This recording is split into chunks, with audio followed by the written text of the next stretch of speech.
आज की चर्चा में आपका स्वागत है। आज हम 2022 की यूक्रेनी film Sniper The White Raven पर गहराई से बात कर रहे हैं। ये फिल्म मिकोला वोरोनेंको नाम के कह सकते हैं एक बेहद शांतिप्रिय भौतिकी शिक्षक की कहानी है, जिसका जीवन आप जानते हैं पूरी तरह से उलट-पुलट हो जाता है जब रूसी सैनिक उसके शहर पर हमला करते हैं, उसका घर जला देते हैं और शायद सबसे भयानक उसकी पत्नी नास्त्या की हत्या कर देते हैं। और इस हादसे के बाद मिकोला सेना में शामिल होता है। वो रेवन कोड नेम वाला एक घातक, एक बहुत कुशल स्नाइपर बनता है और फिर बदला लेने निकल पड़ता है। तो आज हमारे विमर्श का जो केंद्रीय सवाल उभरता है वो ये है, क्या ये फिल्म मिकोला के इस बदलाव को, इस परिवर्तन को मुख्य रूप से न्याय और प्रतिरोध की एक जरूरी, यहाँ तक कि एक साहसिक यात्रा के तौर पर दिखाती है? या फिर क्या ये मुख्य रूप से एक चेतावनी भरी कहानी है जो ये दिखाती है कि कैसे युद्ध और खास तौर पर बदले की वो जो अंतहीन तलाश होती है वो एक इंसान को अंदर तक मौलिक रूप से बदल सकती है, शायद उसकी अपनी इंसानियत की कीमत पर। मेरा मानना है, और मैं इस पर तर्क दूंगी, कि फिल्म मिकोला की यात्रा को बहुत मुश्किल हालात में न्याय और मानवीय जिजीविषा, उस लचीलेपन की तलाश के रूप में ज्यादा पेश करती है। और मेरा नजरिया थोड़ा अलग है। मेरा मानना है कि फिल्म युद्ध और व्यक्तिगत बदले के जो दुखद और परिवर्तनकारी नतीजे होते हैं उन पर ज्यादा जोर देती है। देखिए, अगर हम फिल्म की शुरुआत को देखें तो मिकोला का कितना शांत जीवन दिखाया गया है ना? एक समर्पित शिक्षक है, प्रकृति प्रेमी है, अपनी पत्नी नास्त्या के साथ गांव के किनारे एक तरह के इको सेटलमेंट में बड़े सुकून से रहता है। ये शांति अचानक और बहुत ही बेरहमी से भंग होती है बाहरी ताकतों द्वारा। रूसी सैनिकों का हमला, घर का जलना और सबसे बढ़कर नास्त्या की हत्या, ये बिना किसी उकसावे की एकदम नग्न क्रूरता है। तो उसका जो परिवर्तन है वो इन घटनाओं की सीधी समझ में आने वाली प्रतिक्रिया है। ये कोई पहले से सोचा समझा ठंडा चुनाव नहीं है।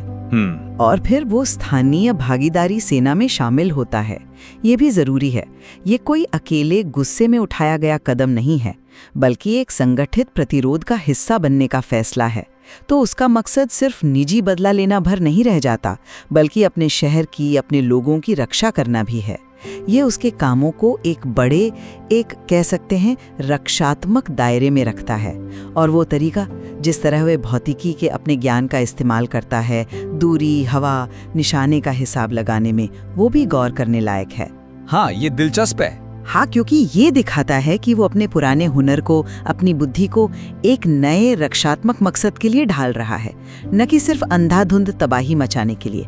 ये एक सोची समझी, एक कैलकुलेटेड, बुद्धिमान प्रतिक्रिया लगती है, सिर्फ बेकाबू गुस्सा नहीं। और फिर फिल्म का क्लाइमैक्स, जहां वो अपनी पत्नी के हत्यारे, उस दुश्मन स्नाइपर का सामना करता है और उसे एक तरह से न्याय के कटघरे में लाता है। वो पूरी तरह से न्याय की इस तलाश को ही पुख्ता करता है, उसे रेखांकित करता है। ये दिखाता है कि भयानक, अकल्पनीय परिस्थितियों में भी इंसान हार नहीं मानता, वो न्याय के लिए लड़ सकता है। ये मानवीय जिजीविषा है। आपकी बात में वजन है, बिल्कुल। मैं इनकार नहीं कर रहा कि हालात भयानक थे और प्रतिक्रिया स्वाभाविक थी, मगर मैं इसे जरा अलग नजरिए से देखता हूँ। हाँ, उसकी पत्नी की मौत और घर का उजड़ना ये बेशक उत्प्रेरक है, लेकिन फिल्म जिस भाषा का इस्तेमाल करती है, जो शब्द चुनती है, वो मेरे ख्याल से बहुत अहम है। उसे साफ तौर पर एक शांतिप्रिय व्यक्ति से एक प्रतिशोधी योद्धा बनते हुए दिखाया गया है। अब ये जो प्रतिशोधी शब्द है, इस पर इतना जोर शायद यूं ही नहीं दिया गया है। ये इशारा करता है कि व्यक्तिगत बदला न्याय की किसी ऊंची अमूर्त धारणा से ज्यादा शायद एक बड़ी प्रेरक शक्ति है उसके लिए। फिर स्नाइपर ट्रेनिंग लेना और रेवन जैसा कोड नेम अपनाना, जो अक्सर आप जानते हैं अंधेरे और मौत से जुड़ा प्रतीक माना जाता है, ये उसके इस गहरे बदलाव का, इस रूपांतरण का प्रतीक है। ये उसके पिछले शांत स्वभाव वाली दुनिया से बिल्कुल अलग एक अंधेरी दुनिया में उतरने जैसा है। और फिल्म में वो पल भी तो हैं जहां मिकोला का सामना अपने ही पुराने छात्रों से होता है, जो अब दुश्मन खेमे में सैनिक है। हाँ, वो बहुत मार्मिक क्षण है। बिल्कुल। और ये पल सिर्फ एक्शन सीक्वेंस नहीं है, ये उसकी नैतिकता, उसकी रणनीति और सबसे बढ़कर उसकी इंसानियत की परीक्षा लेते हैं। ये बताता है कि उसकी यात्रा सिर्फ बहादुरी की नहीं है, बल्कि नैतिक रूप से बेहद जटिल और व्यक्तिगत तौर पर बहुत महंगी भी है।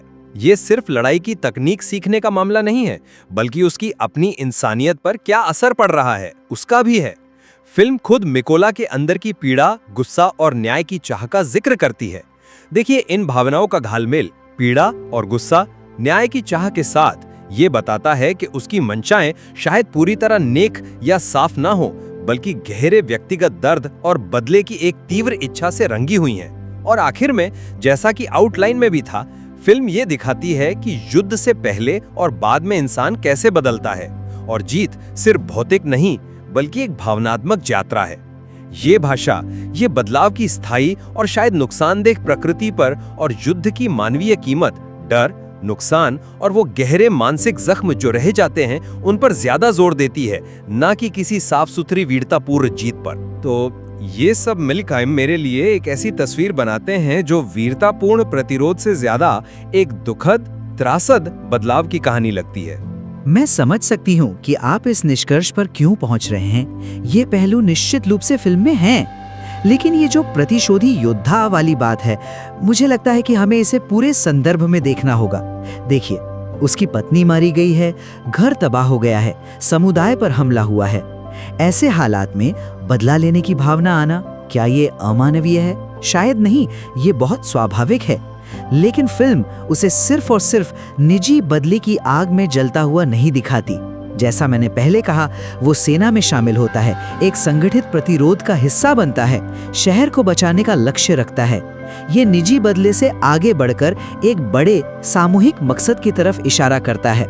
ये बाहरी आक्रमण के खिलाफ एक रक्षा है, अपने लोगों के लिए, अपने समुदाय के लिए न्याय की लड़ाई है। और जहाँ तक भौतिकी के इस्तेमाल की बात है, हाँ, ये उसके पहले के जीवन के एक शिक्षक के जीवन के विपरीत है, बिल्कुल। पर क्या ये जरूरी तौर पर एक नकारात्मक बदलाव है? क्या ये उसकी अनुकूलन क्षमता, उसकी रेजिलियंस नहीं दिखाता कि वो अपने ज्ञान का, अपनी बुद्धि का इस्तेमाल उन तरीकों से कर रहा है जिनकी उसकी नई कठोर सच्चाई मांग करती है? ये दिखाता है कि वो सिर्फ एक लाचार शिकार बनकर नहीं रह गया, बल्कि अपने पास मौजूद हर हथियार से, अपनी बुद्धि से भी लड़ रहा है। मैं मानती हूँ कि युद्ध में न्याय और बदले की रेखा अक्सर धुंधली हो जाती है, ये सच है। लेकिन मेरे विचार में फिल्म का जो बड़ा जोर है, वो अन्याय के सामने खड़े होने की जरूरत पर है, प्रतिरोध की जरूरत पर है। ये दिलचस्प है आपका नजरिया, पर मैं इसे यूं कहूंगा कि बदले की भावना का मानवीय होना एक बात है, ये मैं मानता हूं। लेकिन सवाल ये है कि फिल्म उस भावना को कैसे चित्रित करती है और उसका मिकोला पर क्या असर होता है। फिल्म, जैसा कि कहा गया, प्रतिशोध और न्याय के भाव को गहराई से दर्शाती है। ये दोनों भावों को लगभग बराबर रखती है, मानो फिल्म जानबूझकर इन दोनों के बीच के तनाव, इनके बीच के संभावित टकराव की पड़ताल कर रही हो और ये सवाल उठा रही हो कि क्या शहर बचाने का जो बड़ा लक्ष्य है, वो वाकई बदले की उस निजी जला देने वाली आग को संतुलित करता है, या फिर कहीं वो सिर्फ एक बहाना तो नहीं बन जाता, एक आवरण जो उसे एक ऐसे रास्ते पर ले जाता है जो उसे बुनियादी तौर पर बदल देता है, उसे वो बना देता है जो वो पहले नहीं था। और भौतिकी का इस्तेमाल, हाँ, ये अनुकूलन है बिल्कुल, लेकिन किस कीमत पर? एक शिक्षक जिसका काम ज्ञान फैलाना था, जीवन देना था एक तरह से, अब वो उसी ज्ञान का इस्तेमाल जान लेने के लिए कर रहा है। ये गहरा और सच कहूं तो परेशान करने वाला बदलाव है। क्या ये वाकई सिर्फ कठोर सच्चाई की मांग है, जैसा आपने कहा, या ये युद्ध के उस भ्रष्ट करने वाले, दूषित करने वाले असर का एक सटीक उदाहरण है, जो सबसे शांतिप्रिय, सबसे नेक इरादे वाले लोगों को भी हथियारों में बदल सकता है? फिल्म दिखाती है कैसे आम इंसान युद्ध की परिस्थितियों में बदल सकते हैं। अब ये सुनने में तो बड़ा तटस्थ, न्यूट्रल सा लगता है, लेकिन जिस संदर्भ में ये कहा गया है, युद्ध, बदला, इंसानियत की परीक्षा, वो इशारा करता है कि ये बदलाव जरूरी नहीं कि सकारात्मक हो या वीरतापूर्ण हो। ये शायद सिर्फ एक हकीकत है, लेकिन एक दुखद हकीकत की ताकत को दिखाती है, इसमें कोई दो राय नहीं। लेकिन मेरा फिर भी मानना है कि जो आखिरी संदेश है, वो कहीं ना कहीं उम्मीद का और न्याय की संभावना का है। देखिए, मिकोला अंत में, जैसा कहा गया, अपने प्रियजन के लिए न्याय पाने में सफल होता है। ये कहानी में एक महत्वपूर्ण मोड़ है, एक समाधान है। ये दिखाता है कि उसके कामों का, उसके संघर्ष का एक नतीजा निकला कि न्याय चाहे कितना भी मुश्किल क्यों ना हो, वो हासिल किया जा सकता है। करते हैं जिनसे मिकोला को गुजरना पड़ता है, पर साथ ही क्या वे उसके इरादे की मजबूती को भी नहीं दिखाते? वो अपने मिशन से, अपने लक्ष्य से डिगता नहीं है इन मुश्किल नैतिक द्विधाओं के बावजूद। क्या यही जिजीविषा नहीं है कि आप निजी तौर पे भारी कीमत चुकाने के बावजूद सही चीज के लिए खड़े रहते हैं? फिल्म डर और नुकसान जैसे मानवीय पहलुओं पर जोर देती है, हाँ, लेकिन उन्हें सिर्फ एक दुखद अंत के तौर पर, एक ट्रेजेडी के तौर पर पेश नहीं करती। वे न्याय और प्रतिरोध के लिए चुकाई जाने वाली कीमत का हिस्सा हैं। मेरा तर्क ये है कि फिल्म ये नहीं कह रही कि बदलाव आसान है या बिना कीमत के आता है, बल्कि ये कि भयानक क्रूरता के सामने भी कदम उठाना मुमकिन है और न्याय की तलाश सार्थक है, भले ही वो हमें बदल दे। ये बुराई के खिलाफ खड़े होने की इंसानी क्षमता का एक तरह का प्रमाण है। मैं सहमत हूँ कि फिल्म जटिल है और आसान जवाब नहीं देती, कोई शक नहीं। हालांकि मैं फिल्म के केंद्रीय संदेश की आपकी व्याख्या पर, खास तौर पर न्याय मिला वाली बात पर थोड़ा और सवाल उठाना चाहूंगा। जबकि मिकोला अपने दुश्मन का सामना करता है और ये कहा जाता है कि वो न्याय पाने में सफल होता है, वहीं ये भी तो कहा गया है कि जीत सिर्फ भौतिक नहीं है और ये एक भावनात्मक यात्रा है जो दिखाती है कि युद्ध से पहले और बाद में इंसान कैसे बदलता है। अब ये भाषा ये बताती है कि नतीजा उतना साफ, उतना सीधा नहीं है जितना न्याय मिला सुनने में लगता है। जान पाता क्या ये उस बदलाव की भारी, शायद असहनीय कीमत को उजागर नहीं करता? और वो पुराने छात्रों से टकराव उन्हें सिर्फ युद्ध की क्रूर सच्चाई या इरादे का प्रदर्शन कहकर, मुझे लगता है हम उनके महत्व को कम कर रहे हैं। वो पल उसकी इंसानियत की परीक्षा लेते हैं। अब परीक्षा का मतलब ही है कि फेल होने की गुंजाइश हमेशा रहती है। ये मुठभेड़ सिर्फ कहानी के मोड़ नहीं है, ये नैतिक रणभूमि है जहां मिकोला की अपनी रूह, उसकी आत्मा दांव पर लगी है। क्या फिल्म वाकई ये कह रही है कि ये कीमत चुकाने लायक है, या ये हमें उस कीमत की भयावहता, उसकी गंभीरता पर सोचने को मजबूर कर रही है? आम इंसान कैसे बदल सकते हैं, पर जोर और मानवीय कीमत, डर, हानि, जख्म, ये सब मिलकर मेरे लिए तो यही बताते हैं कि संदेश सिर्फ बहादुरी का नहीं है, बल्कि युद्ध की दुखद हकीकत और उसके स्थायी, बदलने वाले और शायद विनाशकारी प्रभावों के बारे में ज्यादा है। सही जोर दे रही हैं। ये पहलू फिल्म में यकीनन बहुत मजबूती से मौजूद हैं।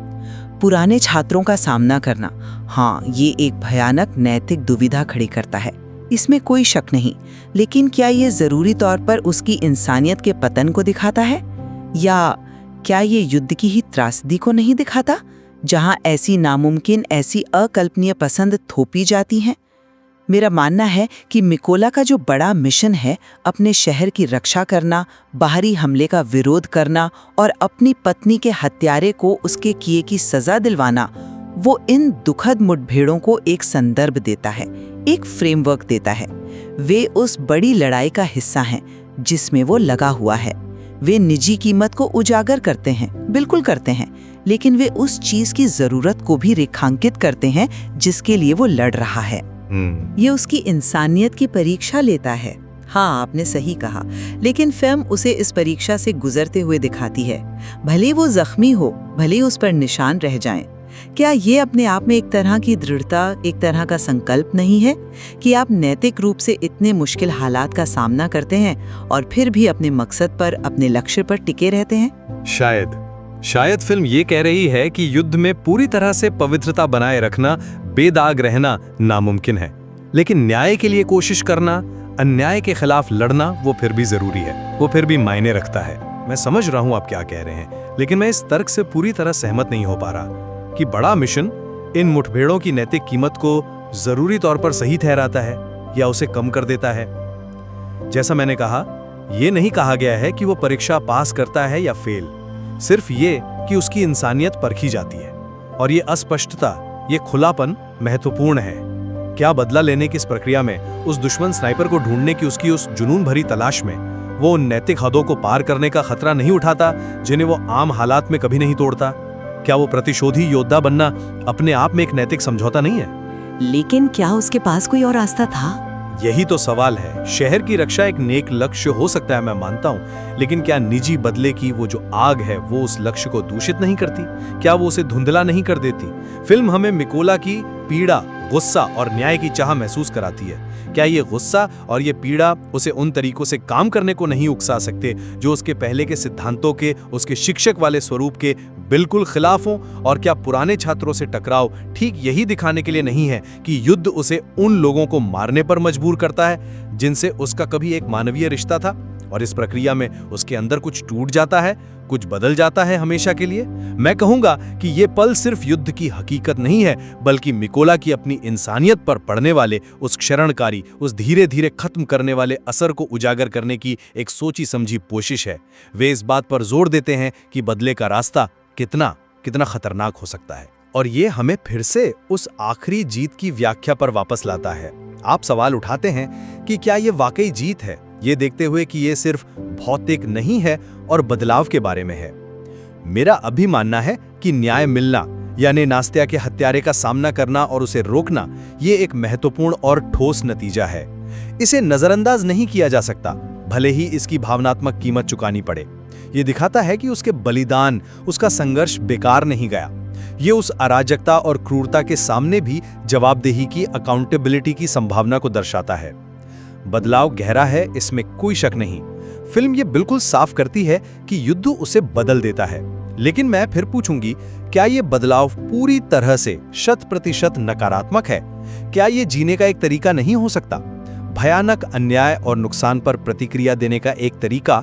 शायद फिल्म हमें यही सोचने पर मजबूर करती है कि कभी-कभी न्याय की तलाश के लिए बदलाव जरूरी होता है, और जबकि वो कीमत बहुत ज्यादा होती है, शायद कुछ ना करने की, चुप रहने की कीमत और भी ज्यादा हो सकती है। फिल्म हमें उस जटिलता पर, उस कॉम्प्लेक्सिटी पर विचार करने के लिए छोड़ती है, और ये इशारा करती है कि ऐसे हालात में आसान जवाब या सरल नायक नहीं होते।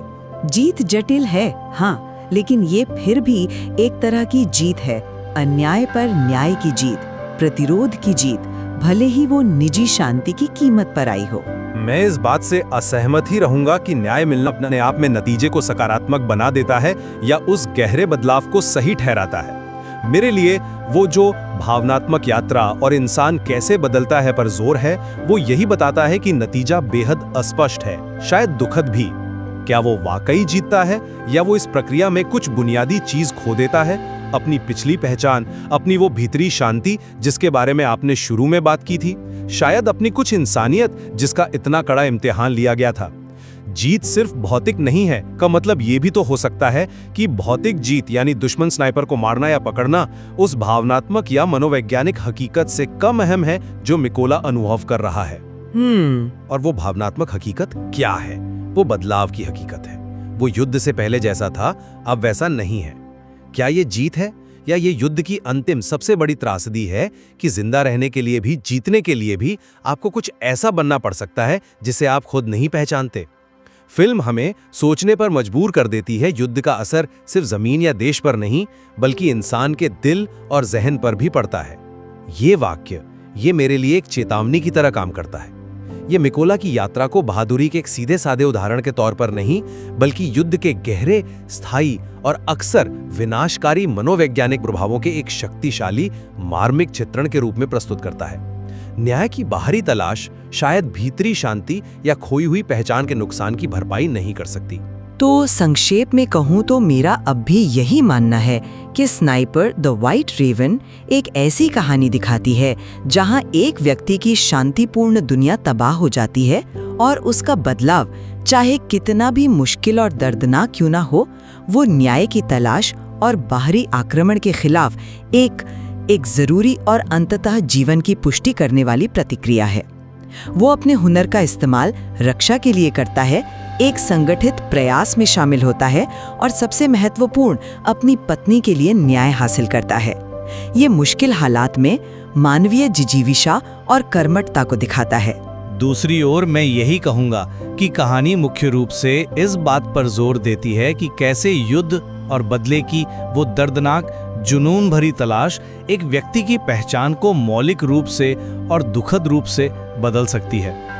उसे प्रतिशोधी योद्धा कहना, उसकी इंसानियत की परीक्षा पर जोर देना और निष्कर्ष में बदलाव और भावनात्मक यात्रा पर ध्यान केंद्रित करना, ये सब मेरे लिए यही बताता है कि मिकोला की यात्रा युद्ध की भारी मानवीय कीमत और व्यक्तिगत बदले की उस फिसलन भरी राह पर चलते समय खो जाने वाली चीजों के बारे में एक मार्मिक, एक गंभीर याद दिलाती है। ये तो साफ है कि फिल्म की व्याख्या के कई पहलू हैं और शायद कोई एक सीधा जवाब है भी नहीं। मिकोला के बदलाव की प्रकृति, क्या ये मुख्य रूप से जरूरी प्रतिरोध का कार्य है या बदले की दुखद कीमत का चित्रण एक ऐसा बिंदु है जिस पर दर्शक मेरे ख्याल से फिल्म देखने के बाद भी लंबे समय तक सोच विचार कर सकते हैं। बिल्कुल, और इन अलग अलग नजरियों पर गौर करना ही हमें फिल्म द्वारा उठाए गए जटिल विषयों जैसे न्याय, बदला, युद्ध की मानवीय कीमत और पहचान का बदलाव, इनकी गहरी समझ देता है। फिल्म खुद ये स्रोत सामग्री निश्चित रूप से इन विचारों के और अधिक अन्वेषण के लिए एक बहुत उपजाऊ जमीन मुहैया कराती है। इस पर और बात हो सकती है। आज की इस बातचीत में शामिल होने के लिए धन्यवाद।